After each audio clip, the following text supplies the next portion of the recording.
Good morning, Ichigo, YouTube. Welcome, ladies and gentlemen. This is Griever back here, bringing you guys Bleach, episode 5.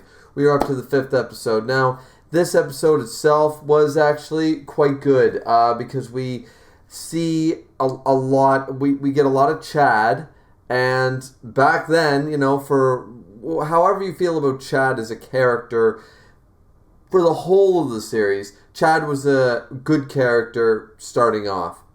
Once again, I'm watching this in the English VA, and I got to say that it was quite good. Like, I enjoyed the entirety of the episode. That damn Hollow murderer was scum. We got the introduction of a few things here. We got the introduction of the gates of hell, because that was a question for a while there. It's kind of like, okay, there's the Hellverse, and then there's the Soul Society, and then there's Hueco Mundo. Like, how does this all work? The way I always looked at it was Hueco Mundo was purgatory, right? Or limbo, if you would. While the Soul Society, and remember, this is not based in, I think a lot of people have the issue because they refer to the underworld or hell as those two words. They refer, instead of referring to it as Yami or something like that in the English dub. And this is where people got confused. This is not based in Christian mythos or anything similar here in the West. This is based off of very heavy Buddhism, the cycle of reincarnation with the whole, there's an animal realm, and there's a spirit realm, and there's a mortal realm, and there's multiple realms, and you go through the cycle, and eventually, correct me if I'm wrong, but you continue the cycle, but you only go through the cycle each time into each realm, and then your existence is gone forever. Something like that. I mean, it takes thousands of years, of human years, for that to happen, but I believe that's the case. I'm not a student of that, so hard for me to say, but here, the way I always looked at it is you have Hueco Mundo, which is limbo or purgatory, where the hollows come from. You have the mortal realm, the real world where we live. You have the Soul Society, and for lack of a better term, that's similar to a heaven. And then you have hell. And hell, the gates of hell, which there was an entire movie about that, but the gates of hell were first introduced here in this because it was a question for a very short amount of time. But hollow sins are, of course, evaporated or cleansed by a Zanpakuto. So when a Soul Reaper cleanses or reaps a hollow, what if that hollow was a bad person? What if that hollow was a murderer, for example? And that is clearly answered here. Who makes these judgment calls with circumstantial stuff? I mean, it's very clear in the case of Orihime's brother, and here with this serial killer, right? Now, I don't really know who's supposed to judge the gray areas of things, the circumstantial, who has the great book that decides who goes to hell and who gets to go Konso and go to the Soul Society. I mean, as Rukia puts it, here in the English dub, she says that sins committed as a human are not forgiven by the Zanpakuto. They're not cleansed by the Zanpakuto. Only the sins committed as a hollow. Which is fine, dandy, but who decides what is a sin and what is forgivable or not forgivable and deems someone goes to hell? That's a whole nother kettle of fish. I mean, there's the Soul King. There's a lot to unpack there. But suffice to say, this episode did introduce us to hell. It also introduced us to the fact that though Sato or Chad could not see the hollow in front of him, he could still connect with it. Now, granted, you shouldn't be able to even do that much, but we're seeing, similar to Orihime here in a sense, we're seeing the precursor to the fact that they have this sort of sixth sense. They can't see hollows, they can't hear hollows, but they know something's about and they can somehow physically connect with them, as we see Chad do. I have to say right here is that Chad lifting up a telephone pole. I mean, okay, like, this dude doesn't need any extra powers. At the very beginning of the series, if this dude could see a hollow, he could wipe the floor with any hollow that we come across here in the Shinigami arc, because This dude lifted a telephone pole out of the ground. Do you guys understand? Like, I don't actually do that part. I don't work for the Power Corporation. But I know the mechanisms and how they do it and the weight of force that these things garner.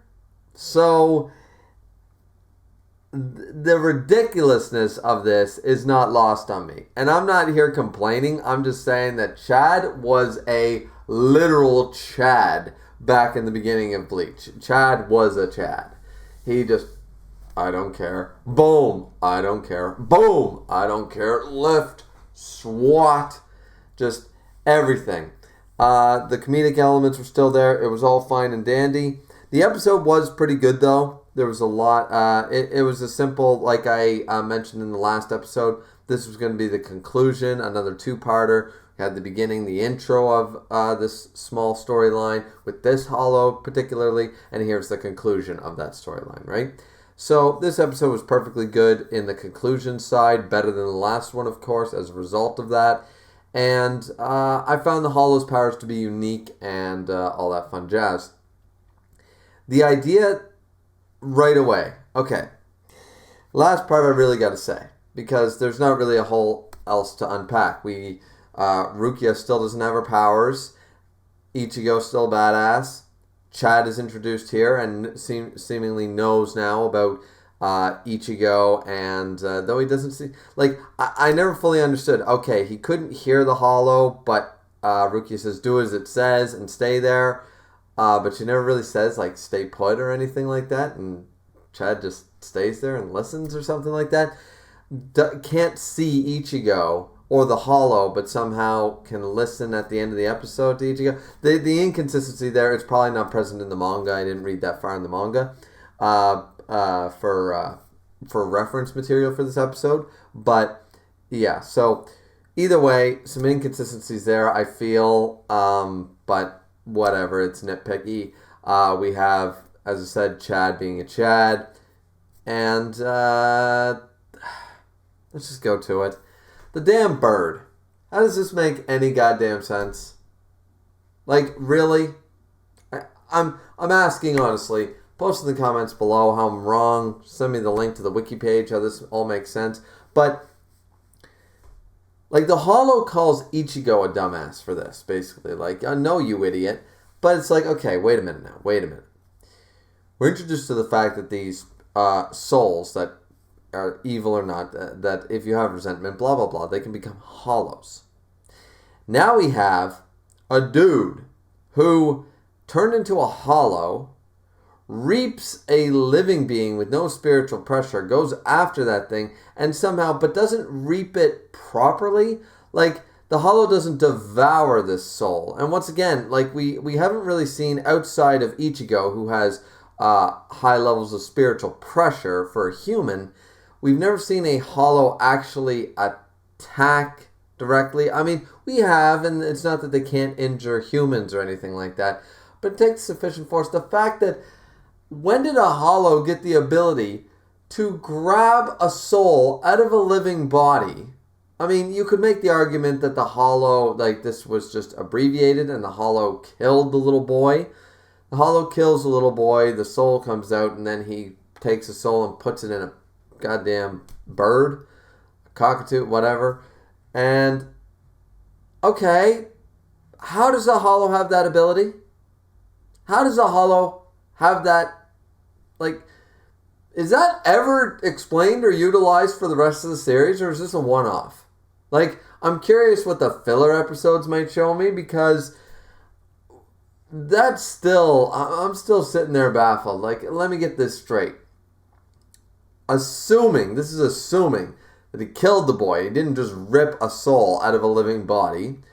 But granted, what he's about to do makes me believe that he could do that. A low-level hollow. We're not talking an Arankar. We're not talking a Vasto Lord. We're not talking someone like Sosuke motherfucking Aizen. We're talking about a low-level serial killer turned hollow spirit that turns into the lowest of the low. A fishbone D, if you would. Killed by the easiest of soul reapers. Sorry, Rukia. And seriously, this thing has the ability to grab a soul and put it into an organic living creature? What? What? Okay. I'm just going to have to accept it and move on because it's not going to be relevant for the other 300 plus episodes of this series. I can nearly guarantee everyone about that. I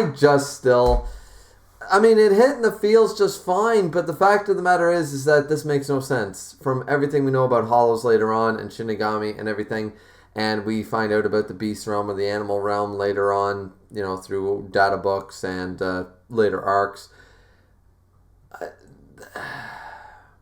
This transfer of souls thing here that a low-level Hollow can do makes no sense. Alright, at least it was explained, but I don't like the explanation. So I got my answer to the whole bird, soul, boy thing, but whatever.